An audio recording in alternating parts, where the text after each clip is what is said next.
Leading up for me going to Australia, there were things I needed to take care of inside of the African Zimbabwean norms, really.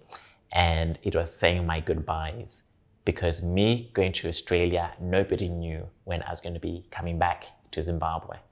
So I remember that we did a road trip to visit my grandmother, my dad's mum in Mutoko, to let her know that I was going to be going to Australia. And I remember my dad explaining it to her, and how my dad explained it to her was that I was going to be in a flight up in the sky and would be flying to another part, like another world altogether. And that we didn't know when he was going to be coming back. And he had to describe it to her the same way when he went to the UK. It's like, remember that time when I went to the UK and I took a vehicle up in the air and I was in another part of the world and he didn't see me for 2 years. And my grandmother understood that I was going to a far, far away land, because she could not comprehend what Australia is. You know, that was just not in the vocabulary at that time. I remember then visiting my other cousins as well in my mom's rural area, saying my goodbyes, saying my goodbyes to my close friends in my home city in Mutare, and they were generally very happy for me as well. Around that time, some of the families also had some of their children going to other parts of the world. Some were going to the UK, some to the US.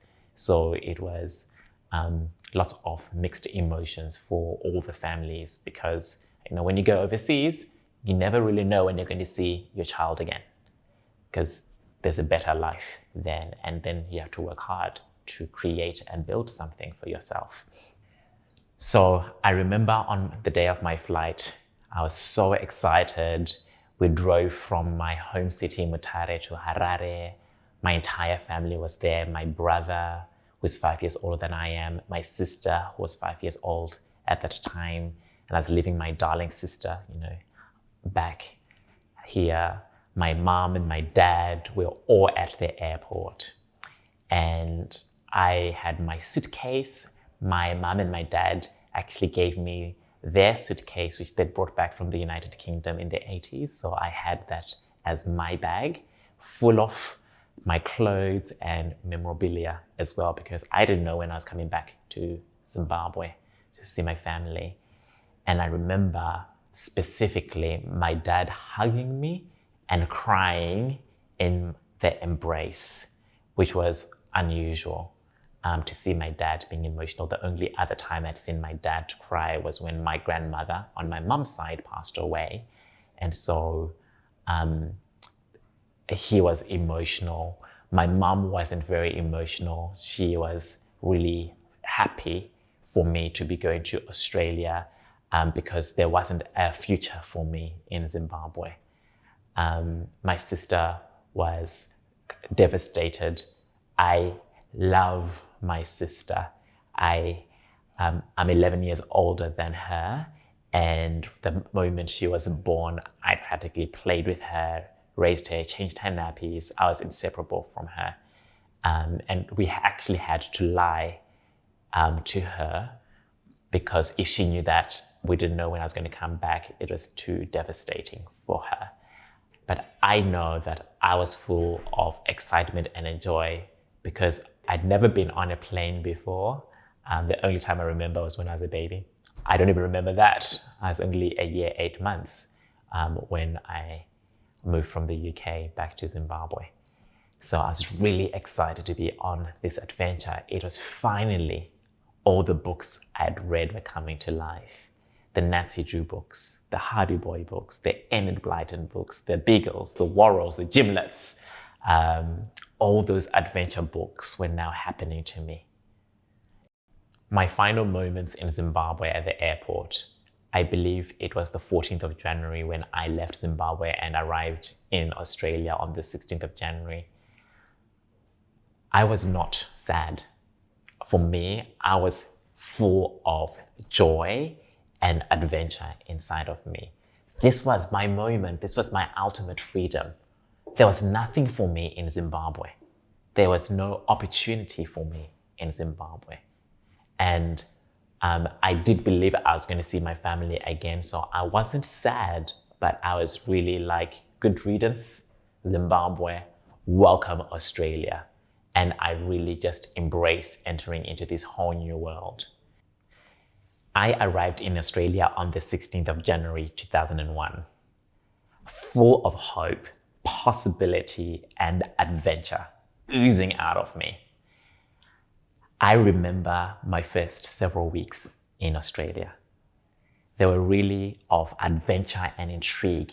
Many things were new. In Zimbabwe, we would do our dishes by hand. In Australia, there was a dishwasher to do that. So the time it took to wash the dishes was so minimal because all you had to do was stack it in a dishwasher. That was new for me. In Zimbabwe, we would do our laundry by hand, and that could take hours. In Australia, people had washing machines, and so that was new for me. So it was all about filling in the washing machine and getting your clothes done. In Zimbabwe, many homes in the cities would have a person to assist them in the home, a helper. In Australia, people didn't have that. Everybody was taking care of their homes by themselves. That was new for me. When I arrived in Australia, I lived with Andrew.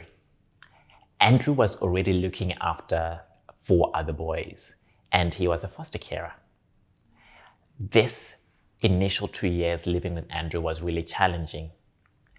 I had grown up in a stable home, mom, dad, my brother, my sister, a loving home, a place where I learned how to respect my elders, a place where I could use my voice respectfully. Moving in with Andrew was challenging because many of the boys had come from troubled homes. Some of them had come from a home where their parents had been drug addicts. Some of them had been kicked out of home because of their difficult behavior. Some of them had parents who were just incapable of looking after them. So it was a real mix of boys in this home. I am so grateful for living with these boys because they taught me so much about life. And who they've become today just really inspires me and breaks my heart with joy. But to be honest, the first 2 years were very difficult. It felt very chaotic. So what it was like, was some of the boys would play loud music. So that would definitely not happen in my home. You'd get in trouble for playing loud music. Some of the boys would yell at Andrew. That would just never happen in my home. You just don't yell back at your mom and your dad. Some of the boys would refuse to do their chores. That would just never happen in my home. When you're given your chores, you do your chores, or there's a consequence for not doing your chores. So the initial 2 years, I had to readjust and get my head around that this was not the same kind of home I had had when living in Zimbabwe. Though initially it was difficult living in the home, the boys today are thriving. One of them runs his own business. One of them is married with 2 kids and have their own property investments. And I'm just so proud of who they've become for themselves. And that's the space that Andrew created. One of the things that was very different from me was the work and study culture in Australia. In Zimbabwe, you studied and you studied your butt off. You did not work and study. You only started working once you finished university. In Australia, people start working when they're 15 years, 9 months, and people work while they're studying. That was completely foreign for me, and that was very new. So Andrew encouraged me to get a job when I came to Australia, and he really recommended that I get a job at McDonald's because the training was really good. And so here I am, I prepare my resume, sharing about my life in Zimbabwe because that's all I had. And I remember going to different McDonald's and handing in my resume, the McDonald's at Blackburn, the McDonald's at Box Hill Central, the McDonald's at Box Hill North. And when I did go for my interviews, they kept on asking what future I was creating. And I remember that at the McDonald's at Blackburn, they asked me about my dreams, and I told them that I was here in Australia, I was going to finish my year 12. After I finished my year 12, then I was going to apply for university to go to Oxford University, because that was my dream. To go to Oxford University was my dream. So I practically was communicating to them that I had no intention of staying in Australia and that I wasn't going to be here long term because I had dreams to pursue. I did not get the job. I went back and debriefed with Andrew, my interview, and he suggested that I kind of shift how I communicated what I was up to. And so I then had my interview at Box Hill Central, the McDonald's there, with the owner. And I told him that I wanted to get a job at McDonald's because, first of all, McDonald's was not available in Zimbabwe. And we all knew that it was a multinational company and was a good company. That's what it was like in Zimbabwe. And my mum had gone to McDonald's when she had traveled overseas for work and even had a photo of that. So I actually shared how enthusiastic my mom was about McDonald's and how in Zimbabwe we didn't have McDonald's, and it was really an honor to work at McDonald's. And that's how I genuinely felt at that time. He offered me the job and he asked whether I wanted to be in the kitchen or the front. I immediately told him that I was going to be a front counter boy. It just made sense for me. I didn't want to be at the back. I wanted to be at the front, being of service. What I didn't know at that time was that boys typically were not front counter boys. They were typically the roles for the girls and the boys worked at the back. But I didn't know that. And he did offer me the job as a front counter boy. Andrew was so proud of me getting a job at McDonald's because that meant that I was also generating some revenue for my own personal upkeep while I was in Australia. And that also had me be responsible for my life, being a 16-year-old away from my family. I remember my training at McDonald's. I was so excited. I thought everything was so professionally done. They gave us this little book with all the ingredients and the nutritional value of the food that we were eating. And in the book, it said that the chips had vitamin B. And I was like, wow, this is a really good restaurant. And I remember going back to Andrew and sharing with him and telling him like how nutritious the food was at McDonald's. And he's laughing. And I was kind of offended that he was laughing because the book said so. Why would the book lie? So I was really proud of working at McDonald's because the food was nutritional. So for me, working at McDonald's was like working in a top-end restaurant. And I treated it like that, like I was working at one of the finest restaurants on earth. So when I would go in, I was always there early, and then I would make sure that all the tables were wiped and squeaky clean. And anytime a customer came into the door, I would rush to the front counter, big, beaming smile, and just welcomed them. I remember the first 2 weeks of my job, and lots of tradies would come in around 3 p.m. and they kept on asking for food. And I couldn't understand a word they were saying. For me, it was like they were speaking a foreign language. They were talking fast and broad. And sometimes, people would say, I'd like a double cheeseburger, or I'd like a couple of cheeseburgers. And I'd ask them, how many cheeseburgers? A couple. I kept on asking, how many? A couple.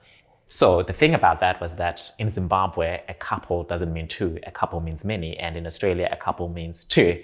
So they just kept on asking for a couple, and I kept on asking, how many? And it was really frustrating for them because they were being clear and I failed to translate what they were asking until I got help.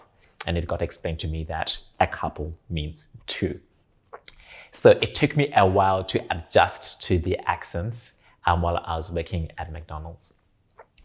A thing that was very confusing for me was that the other staff members did not take their job seriously. They were sloppy. They didn't do their hair properly. They didn't wear their uniforms with pride. And I was like, don't you know you've got this opportunity to work in this top restaurant, you're not giving it the respect it deserves. And I really felt disconnected from the rest of the staff members because they were not beaming with joy with the opportunity. They were not taking care or not proud of their uniform. And for myself, I was like right there, beaming with joy and pride.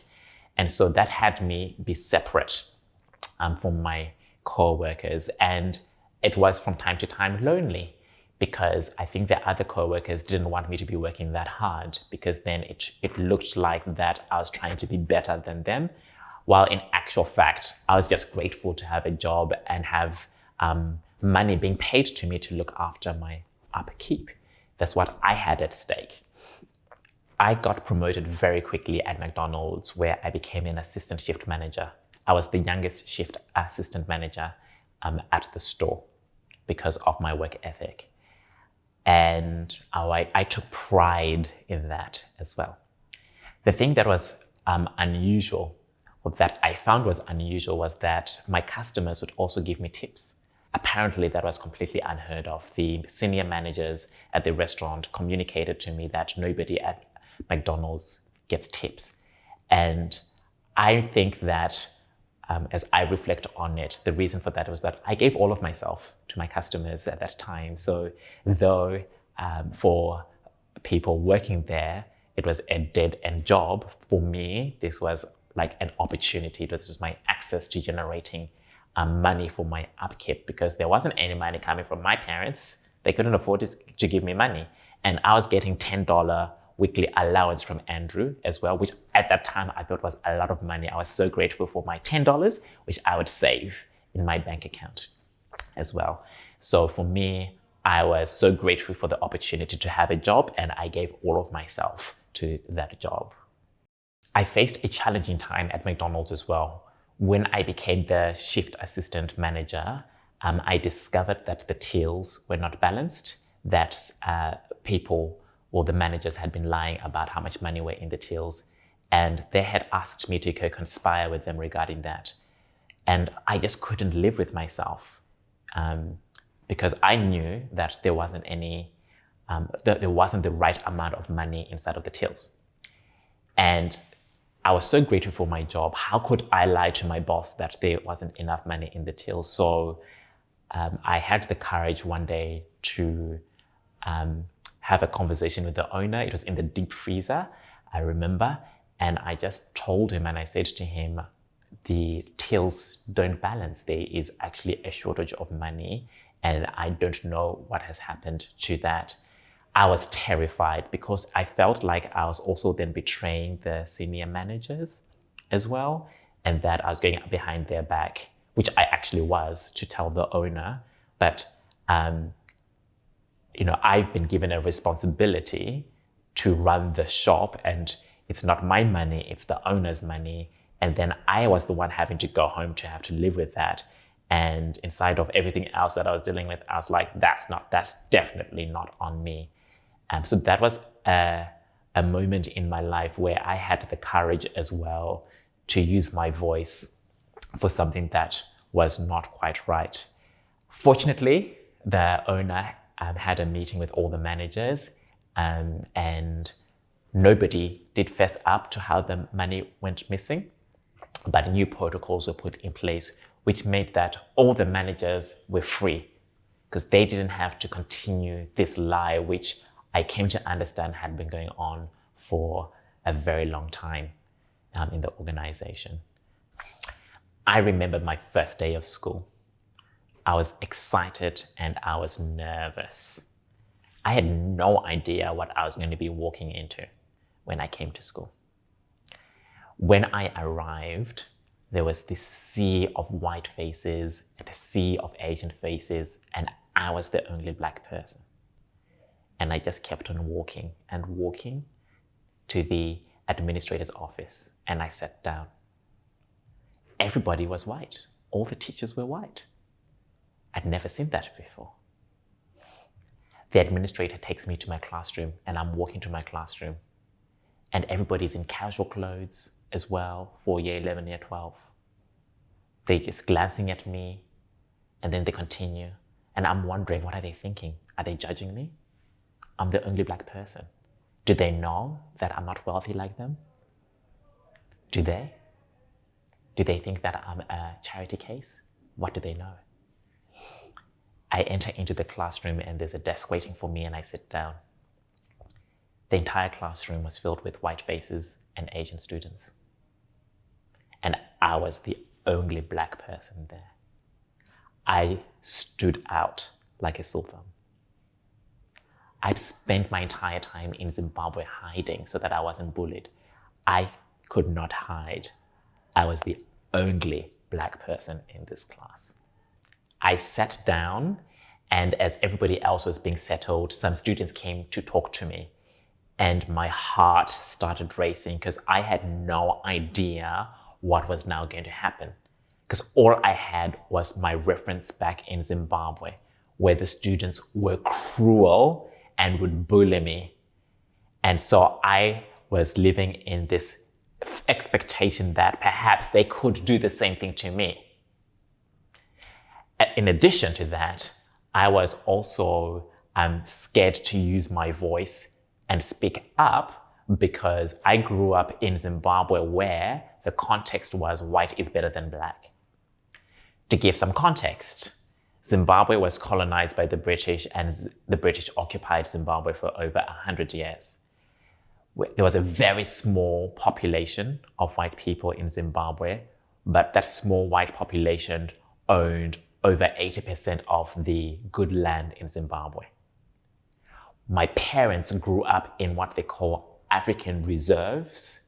So white people lived in beautiful homes, great land, while the majority of black people were moved to the bad land where there was overcrowding and not enough resources. And in that context at that time, a black person had to serve the white person. That's my mom and dad's generation. So that got passed down to the next generation. So for myself, I grew up in a family where it's white is better than black. You have to work 10 times harder than a white man. And so as these students are coming to me, all these white faces, I'm like, what do I do? How do I be? I don't know how to express myself. Can I be myself? Or is it going to be dangerous to be myself because white people are better than black people? The students were very nice. They really welcomed me. They came and had a conversation and welcomed me to the school.